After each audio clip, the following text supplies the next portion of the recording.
I now recognize the Ranking Member Neal for his opening statement. Thanks, Mr. Chairman. Madam Secretary, we're honored to have you in our presence today. We also want to highlight what has been a remarkable career.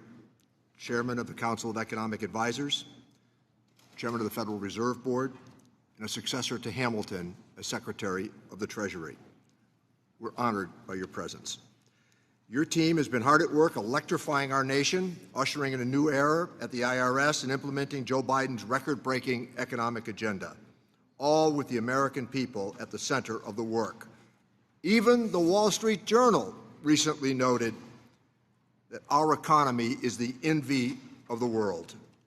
It's a well-deserved recognition for an administration that has created 15 million jobs, spurred a small business boom, and rebuilt an economy from the bottom up, the middle out, and breaking record after record. 4 years ago, this success was unimaginable, and it certainly was never guaranteed. Millions were without a job at no fault of their own.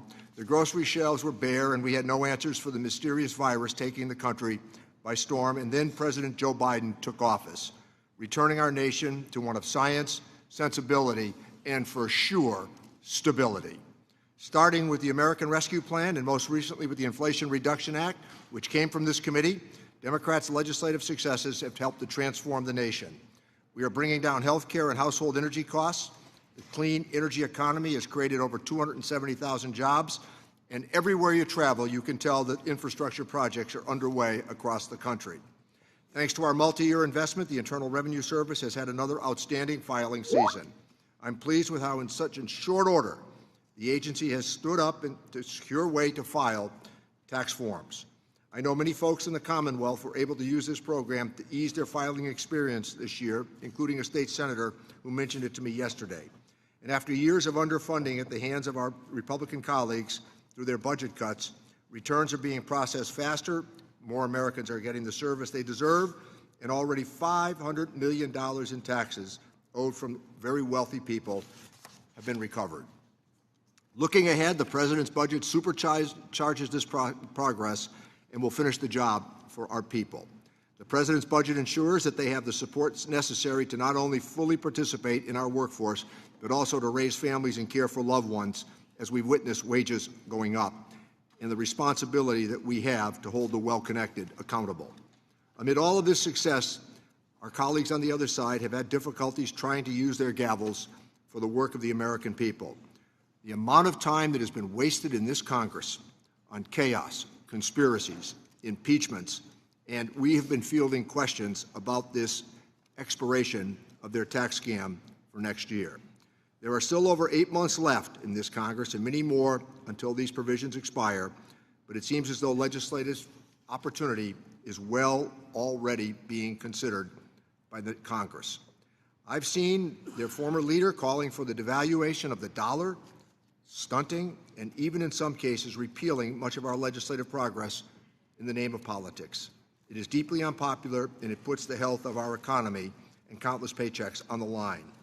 While we expand what's possible and build the economy of the future, our colleagues plot the next round of trickle-down economics with another round of tax cuts for the wealthy.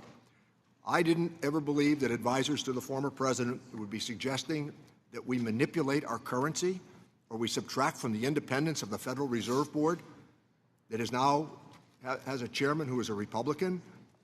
This is unheard of, that these sorts of our economy would be jousted with in the coming months.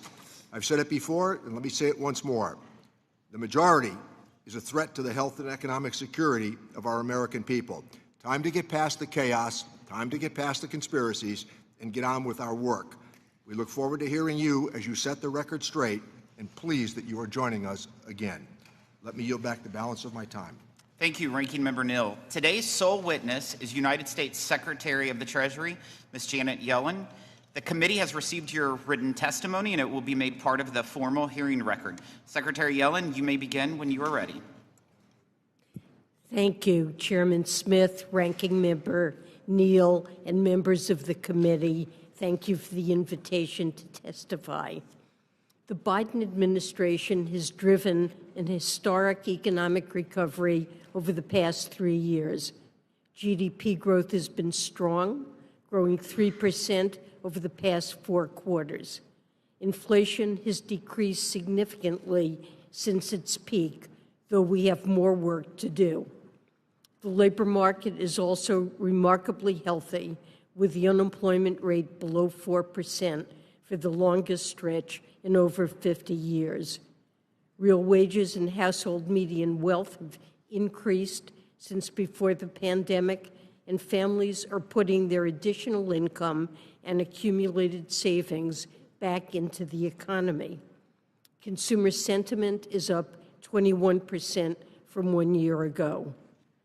President Biden and I are taking additional actions to bring down the costs of key household expenses like energy, prescription drugs, and housing. We're also focused on expanding our economy's capacity to create good jobs while reducing the deficit.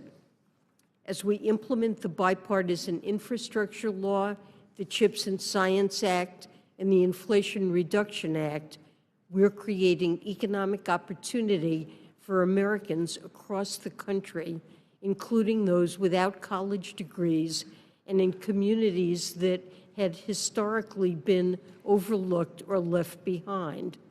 Companies have announced over $675 billion in clean energy and manufacturing investments since the start of this administration, some of which I've gotten the opportunity to see firsthand.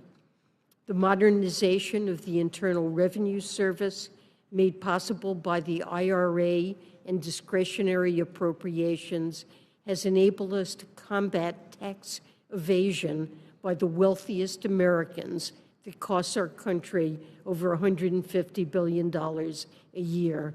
And it's made it easier for taxpayers to file their taxes and get the credits they're owed.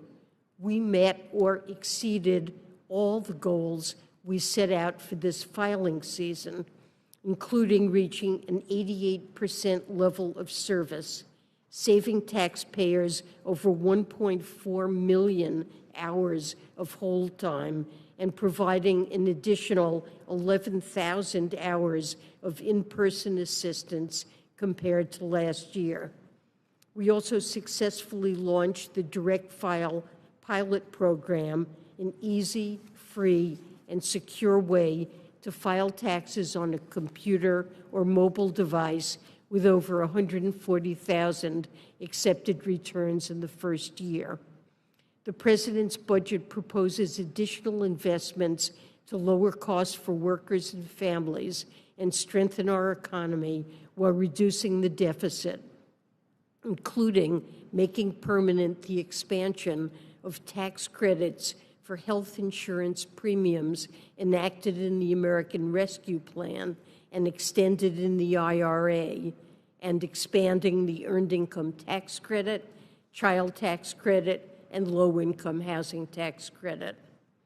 These proposals would help make health care more affordable, reduce child poverty, and give working families more breathing room in their household budgets. We can make these investments while reducing the deficit by $3 trillion over a decade through a combination of smart savings and tax proposals. President Biden and I have proposed implementing a billionaire minimum tax so that the top 1/100% pay their fair share, raising the tax on corporate stock buybacks to encourage businesses to reinvest profits in their workers and grow their companies, and closing estate and gift tax loopholes that allow wealthy Americans to pay less than they would otherwise owe. As a whole, the President's budget will enable us to address costs that families face right now and to bolster our country's economic strength for the years ahead. I'll now be happy to take your questions.